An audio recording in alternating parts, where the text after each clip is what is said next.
സങ്കീർത്തനം 27 അധ്യായം 1 മുതൽ 14 വരെയുള്ള വചനങ്ങൾ. കർത്താവിൽ ആശ്രയം. കർത്താവ് എൻ്റെ പ്രകാശവും രക്ഷയുമാണ്. ഞാൻ ആരെ ഭയപ്പെടണം? കർത്താവ് എൻ്റെ ജീവിതത്തിന് കോട്ടയാണ്. ഞാൻ ആരെ പേടിക്കണം? എതിരാളികളും ശത്രുക്കളുമായ ദുർവൃത്തർ ദുരാരോപണങ്ങളുമായി എന്നെ ആക്രമിക്കുമ്പോൾ അവർ തന്നെ കാലിടറി വീഴും. ഒരു സൈന്യം തന്നെ എനിക്കെതിരെ പാളയമടിച്ചാലും എൻ്റെ ഹൃദയം ഭയം അറിയുകയില്ല.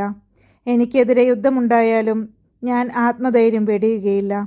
ഒരു കാര്യം ഞാൻ കർത്താവിനോട് അപേക്ഷിക്കുന്നു, ഒരു കാര്യം മാത്രം ഞാൻ തേടുന്നു, കർത്താവിൻ്റെ മാധുര്യം ആസ്വദിക്കാനും കർത്താവിൻ്റെ ആലയത്തിൽ അവിടുത്തെ ഹിതം ആരായാനും വേണ്ടി ജീവിതകാലം മുഴുവൻ അവിടുത്തെ ആലയത്തിൽ വസിക്കാൻ തന്നെ. ക്ലേശകാലത്ത് അവിടുന്ന് തൻ്റെ ആലയത്തിൽ എനിക്ക് അഭയം നൽകും. തൻ്റെ കൂടാരത്തിനുള്ളിൽ എന്നെ ഒളിപ്പിക്കും.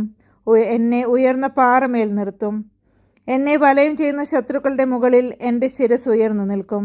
ആഹ്ലാദാരവത്തോടെ അവിടുത്തെ കൂടാരത്തിൽ ഞാൻ ബലികൾ അർപ്പിക്കും.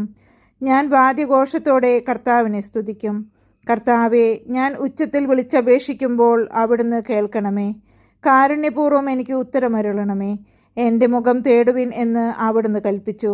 കർത്താവെ, അങ്ങയുടെ മുഖം ഞാൻ തേടുന്നു എന്ന് എൻ്റെ ഹൃദയം അങ്ങയോട് മന്ത്രിക്കുന്നു. അങ്ങയുടെ മുഖം എന്നിൽ നിന്ന് മറച്ചു വയ്ക്കരുതേ.